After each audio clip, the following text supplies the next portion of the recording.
In this video, we're going to do some discussion of Animal Farm chapters 4 and 5, and then we're going to have some discussion of political terminology. Now, the first thing we're going to do is talk a little bit more history, okay? Because, again, as we move forward, everything represents something from actual history. Now, one of the questions in your packet says to name and describe the neighbors on either side of the farm. Okay, so we have two farms. We have Pinchfield Farm and we have Foxwood Farm. These farms and the farmers are also in the chart in your packet as well. So if you return to your book, you can look at how these farms and these farmers were described straight from the book. And Foxwood is described as large, neglected, old-fashioned farm, much overgrown by woodland, with all of its pastures worn out and its hedges in a disgraceful condition. Its owner, Mr. Pilkington, was an easygoing gentleman farmer who spent most of his time in fishing or hunting according to the season. Now, Foxwood represents Great Britain, who was ruled by Winston Churchill. Okay, so we can take this description and look at it, look at the history, and kind of compare the two. I'm not as fluent in the history being discussed here of these two specific countries, but easygoing gentleman farmer seems like a pretty valid description of what I do know about Winston Churchill. And then on the other side, the other farm, which was called Pinchfield, was smaller and better kept. Its owner was Mr. Frederick, a tough, shrewd man, perpetually involved in lawsuits and with a name for driving hard bargains. These two disliked each other so much that it was difficult for them to come to any agreement, even in defense of their own interests. Okay, tough, shrewd man definitely sounds like Hitler. Pinchfield Farm represents Germany. Frederick represents Hitler. And it's also accurate that Frederick and Pilkington do not get along because Winston Churchill just could not stand Hitler. So again, we have accurate descriptions of history through these symbols, this allegorical tale. Okay, the Battle of the Cowshed, you have that Snowball's first few attacks were small and created a false sense of security for the humans. Animals fled, humans followed, and more animals cut them off from behind, and all the animals charged. At this, the humans fled. So the animals won this battle. They were kind of led to believe that the animals were few and the attacks weren't going to be that tough, and Snowball kind of psyched them out. Now, the Battle of the Cowshed is representative of the Russian Civil War. Okay, even after Tsar Nicholas II was removed, he had followers that had to be overcome, which is representative of Mr. Jones having humans on his side trying to again overtake the farm. Now, Mr. Jones loses and does not come back, similar to Tsar Nicholas II. And during the Russian Civil War, it was actually Leon Trotsky that emerged as a military leader. Okay. Now, here's a quote that is worth thinking about. Again, coming back to this overall theme of these animals not thinking for themselves, being too stupid, quote unquote, to think for themselves. Indeed, the animals, always found themselves in agreement with the one who was speaking at the moment. Okay? So if everything is supposed to be representative of real life, real events, we kind of have to ponder here the common people and their listening skills, their thinking skills. Are the common people usually always in agreement with who is speaking at the moment? Okay. This is probably obvious because we've talked about it enough in history. Based on the historical context, do you think Snowball will ever come back to the farm? So, just think about that. Okay, and here's a question that I actually want you to pause and write a response to on your paper. Okay, it was noticed that the dogs wagged their tails to Napoleon in the same way as the other dogs used to do to Mr. Jones. Okay, why would Orwell include this comparison, and how is it significant? Okay, so again, here you're just thinking about all of the connections, what the characters represent in history, and even if you take the history away, okay, what would be significant about the dogs behaving in the same way to Napoleon as they did Mr. Jones? What could that represent? How is that significant to the way things are being run on the farm and the positions Napoleon is taking? So pause and write about that.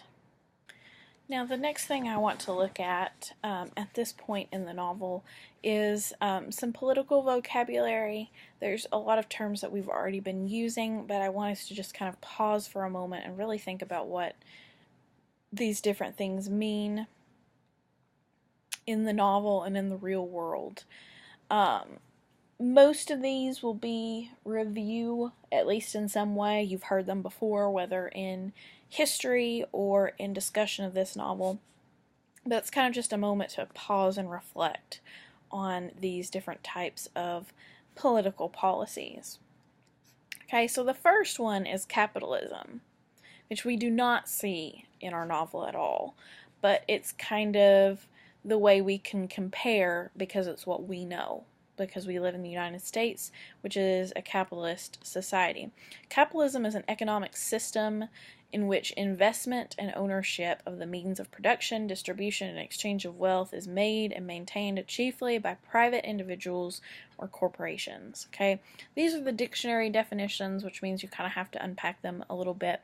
But essentially what it's saying is that it's not the country or the state that owns things. Private individuals and corporations are what holds up the economy, are the means of production, distribution, and exchange of wealth. Okay, so this is the portion of the video that I want you to pause and write your thoughts on each of these questions. So what would our class look like if we use capitalism in the classroom? Okay, now that's kind of applying an economic philosophy rather than a political philosophy in a venue that does not really have an economy. But be creative and kind of think about if our class became a capitalist economy, what would the classroom look like? Okay, pause and write about that. Now, then we have totalitarianism, which is absolute control by the state or a governing branch of a highly centralized institution. Now, absolute control is going to mean politically, religiously, economically. Everything that goes on is controlled by perhaps a dictator, but not necessarily. Could be a group that governs. So examples would be Tsar Nicholas II or the Manor Farm under Mr. Jones. Okay, so take a moment. What would our class be like if we employed a totalitarian government? Be creative. What would that look like in our classroom if it was totalitarian? Pause and write your thoughts on that one.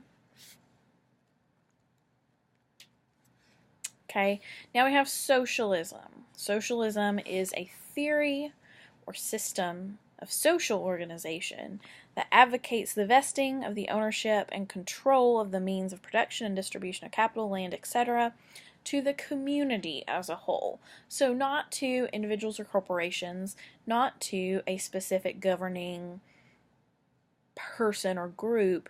It's the community as a whole who makes these decisions, who has control and ownership. Okay, so the example here would be animalism.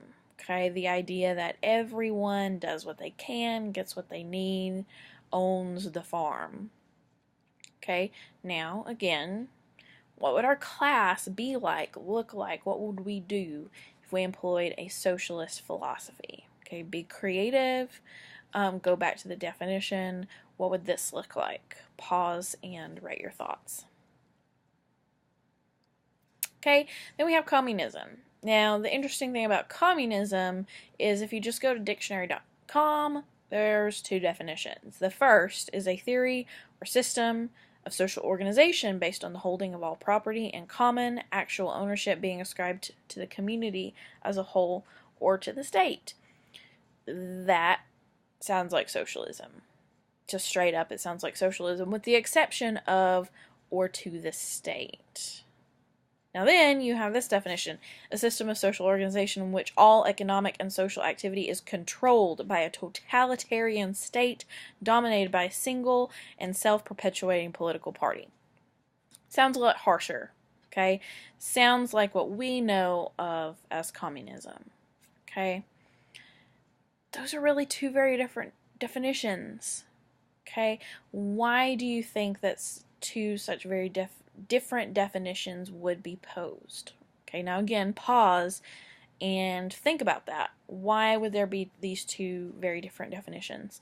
You can use the book, you can use history, you can use what you know about socialism and communism to write this answer, but I do want you to pause, think about it, write your thoughts to this question.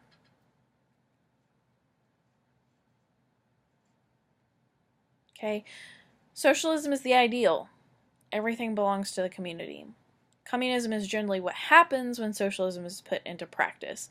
A person or political party ends up managing everything on behalf of the community, which doesn't end well.